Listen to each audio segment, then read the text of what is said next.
What's going on, everybody? So, new setup here. Let me move this chair out the way so I don't have one knee on it. I got the webcam. I can't see myself as I record the videos, but I know I'm in the picture. I just like seeing myself or having someone film me so I know I'm in the picture. Make sure you subscribe for the channel. Please subscribe. Make a donation for a great cause.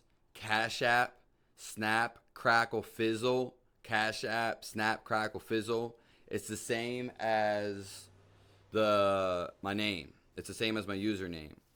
We're going to review a day in the life of a Buddhist monk full of great self-isolation techniques. And this is by TrueTube. I'm going to be doing more videos like this. And it's just an overall review. I'm going to tell you my thoughts.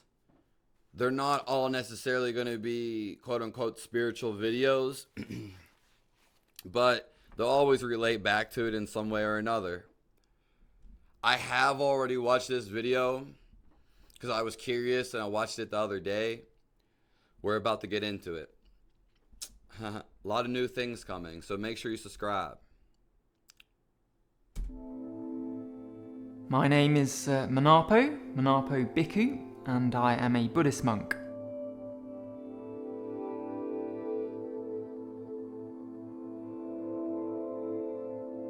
A bhikkhu is a fully ordained Buddhist monk.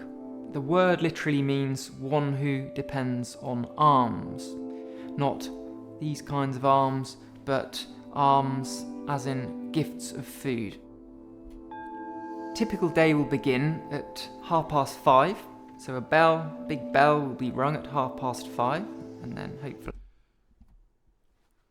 So, Buddhist monks, some of them are known to isolate. Obviously, this is self-isolation techniques. And I'm also want to say I'm going to be recommending if I recommend this life or not. So you can basically tell people's past and their future. It's all on their face.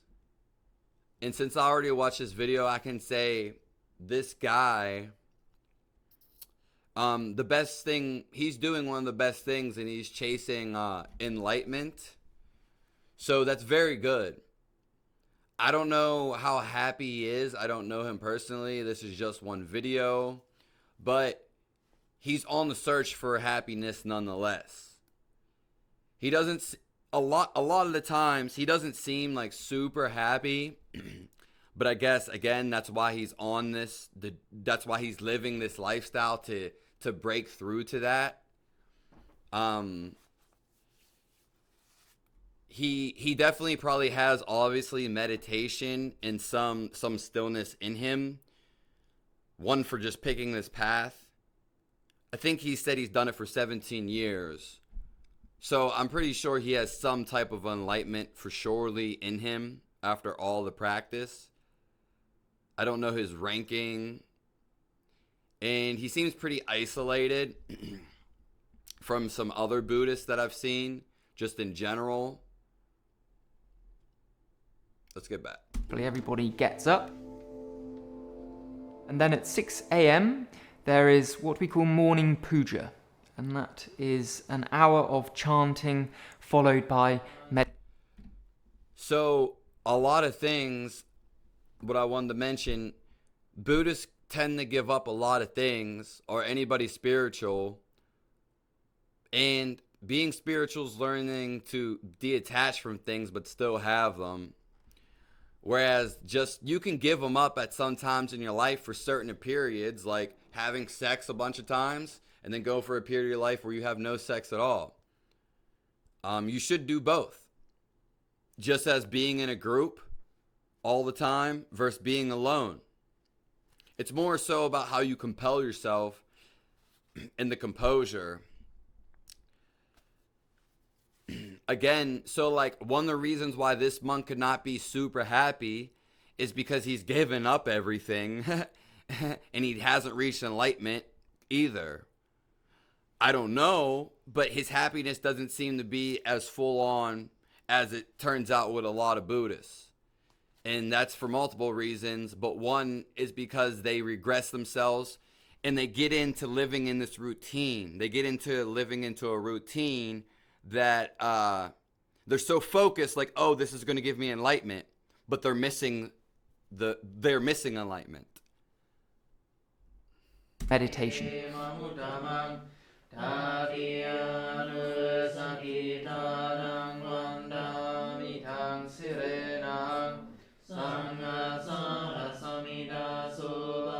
Buddhist meditation is a combination of samatha and vipassana. Samatha means calming, stilling the mind, making it peaceful, and most importantly, clear. Vipassana means insight, and this is the goal of Buddhism. So we see just the character in his voice.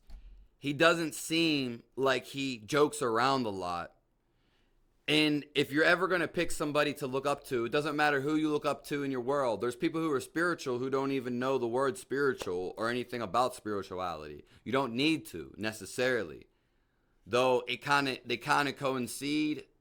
But anyways, if you want to look up to somebody in life, a role model, you want them to be happy. You want them to be funny. Who doesn't like someone who's funny and happy and super outgoing and nice? That's just my preference. I think you should look for anybody that's happy and laughing. We're developing a concentrated mind that is able to see things clearly and then let go. Then at 7:30 we have chores, and these go on for an hour. An important part of the monastic discipline is looking after the place in which you live. You would usually find monasteries to be very clean and well-kept places. Then at about 8:30, I will have a period of personal time. Enlightenment is when we fully understand the Four Noble Truths. The first noble truth is that this ordinary life of ours involves suffering. The second noble truth is that our suffering is caused by our craving and our desires. The third noble truth is that this suffering can be ended by letting go of craving. And the fourth noble truth is the Noble Eightfold Path, the Buddha's teachings which lead to the ending of suffering.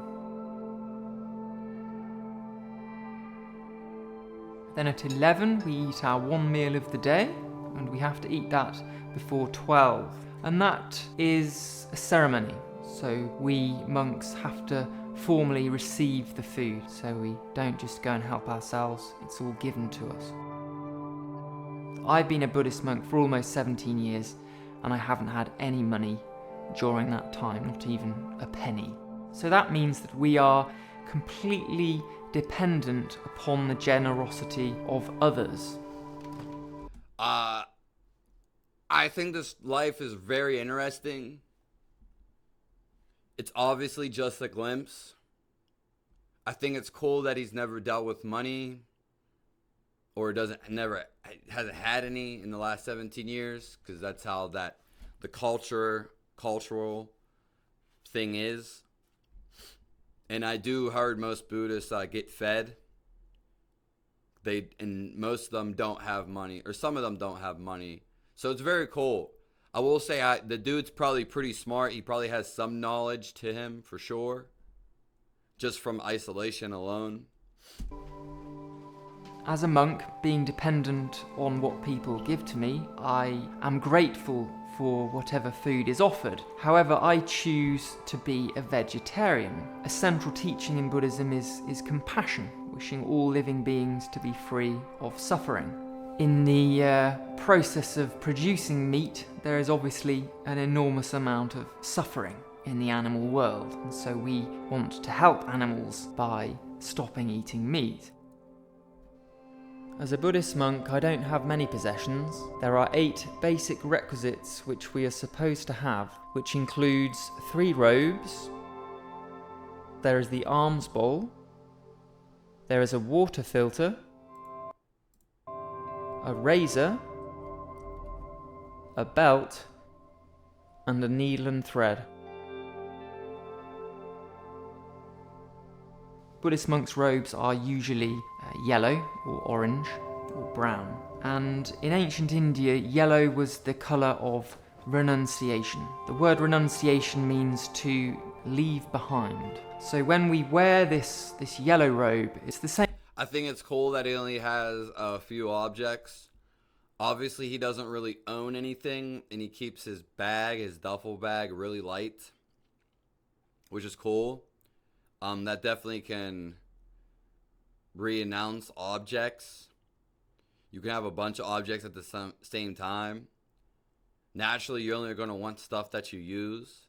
He still stays in a place where a bunch of objects are at. So don't get that twisted, because he might not own those objects, but they share it. Like, he might cut the grass at there, but it's more of a communal thing. So, like, even the place he stays, it might not be his home. It might be a room of a community that he shares. So, yeah, he doesn't take care. I mean, it's not that he doesn't take care. It's just not his worry. It's not his window necessarily. He may be looking out that window, but it's not his house, basically. And of course, though, it just lessens his possessions, basically. But it's not like he's living outside and has to build his own place. He's taking refugeed in someone else's place. And it's different when you're living under someone else's, because you're not, it's not necessarily yours, but that's not too much of a discrepancy. Same colour as a leaf that's about to fall from a tree. It signifies that we have left behind the so-called ordinary life, the rat race. So we leave behind our money, our wealth, our family and relationships. We also leave behind our hair and our normal clothes. I shave my head for the same reason that I wear the robe. So it's another symbol of renunciation. Hair is often closely connected with vanity. People spend an awful lot of time on their hair and their appearance. By shaving off our hair, we're saying that physical appearance and beauty are not important when it comes to the pursuit of real happiness. On the day that I Pursuit of real happiness, it doesn't matter if you have hair or not, but I get it. It's something, there's many reasons behind it, but I get it why he does it. Many reasons that he does it, but you can still have hair for sure. Most people shave, guys shave for girls to get women no matter what age. That's the number one reason people shave, is to get women. That's why older guys shave. That's the only reason. Very few people, unless they're like spiritual, are going to have a different reason that they shaved. I became a novice monk, I was given the name Manapo. Manapo is a Pali word, so Pali is the language of the ancient Buddhist texts. It means the likeable one. So whether my teacher found me likeable or whether it's something I need to work on, I'm not quite sure. During the late afternoon, we have time to ourselves, and it will be similar to the morning period. So walking meditation, sitting meditation, perhaps some private study, reading of Buddhist texts. Walking meditation is very similar to sitting meditation in that we focus on just one thing. So we have a number of paths, a number of walking paths around the monastery, and they're just straight paths, and we walk back and forth. And as we walk, we focus very carefully on the soles of our feet touching the ground.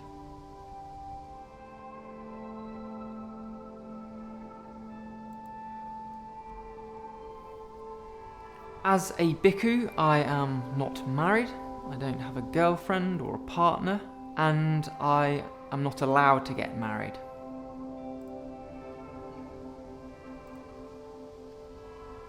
So at 8 p.m. we have evening puja, which is more... Again, he's very isolated. I like being around people personally. I think it's funny. It's natural to be around people.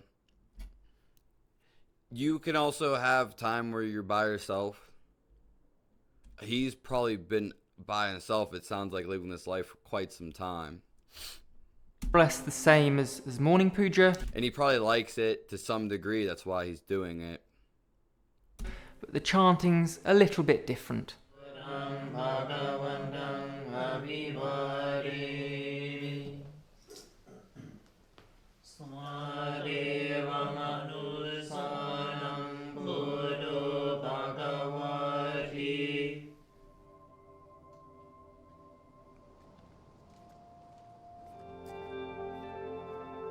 After evening puja we have personal time again, and then I go to bed usually between 11 and 12. So as a monk I don't get as much sleep as most people. So it sounds like he has a very easy life, just talking, and probably really has no worries necessarily, especially financially, which most people have to deal with that. And he doesn't have to deal with any problems, nothing outside. He's very secluded and isolated. I think the spot, and again, he just told us his life. It seems very easy. The puji or the puja, they ask for food, so they're not cooking their food. I imagine there has to be people around where he's getting this food. There are probably a couple places. Obviously, it can be from anybody. I think it's very calm there. Natural, and an easy way of life. Any life can be very easy, it's just how you take it. But I meant easy as in he's not dealing with a lot of people in society you're dealing with. He doesn't even have a family per se that he's taken care of or with. I mean, he probably sees the people around there as a family. It seems like there's not too many people there though. I'm not sure. I do get more than what the Buddha actually recommended. He recommended 4 hours. And the reason why we don't need to sleep as much is because meditation practice in part fulfills the function of sleeping and dreaming, because it can be a very restful activity. So, yeah, if you're in the state of just being more calm, you're less anxious and being in the moment, you can significantly reduce your sleep time. So he's right on the ball. Again, he doesn't do much physical activity, it looks like. And that could also be a problem. But again, it's their way of life pretty much. I get it. So and physical activity doesn't mean like construction labor, like walking, like going on hikes. He probably does every now and again. And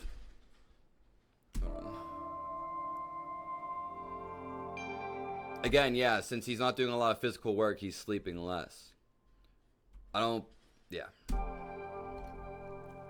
thing I find most rewarding about being a bhikkhu is that it gives my life a purpose.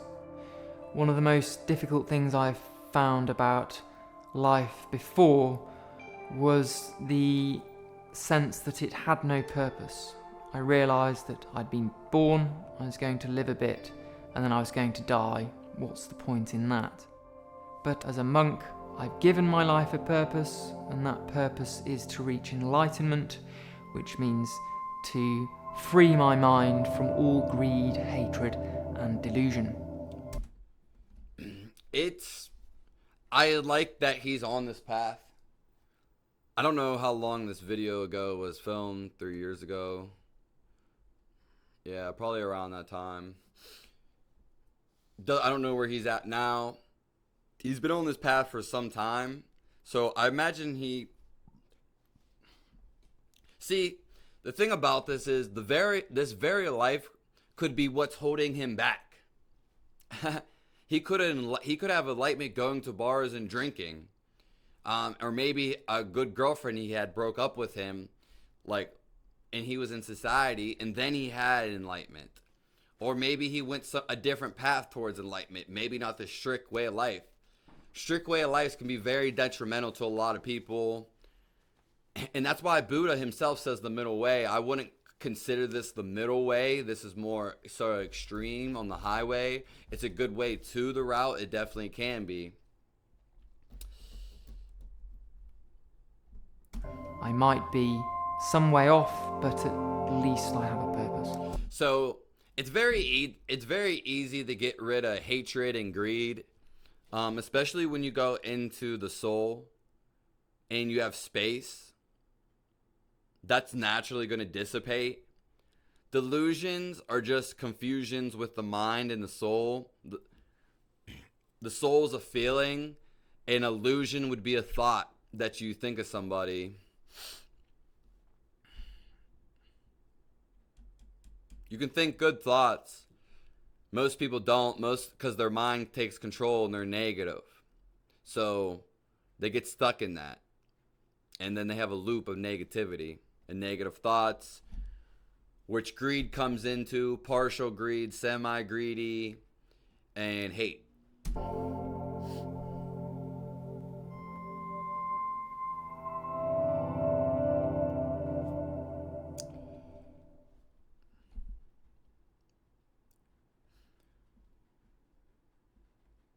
Okay, that is the video for that. Make sure you subscribe to my channel. Thanks for tuning in. If you want to make a donation on my Cash App, it's the same as my username, so that's going to be Snap Crackle Fizzle. I appreciate that. I really do. And you can also PayPal me. I'm not sure if that's in the bio. I will end up putting it in there. But you can email me if you want, if you have any questions. All right. Leave a comment below.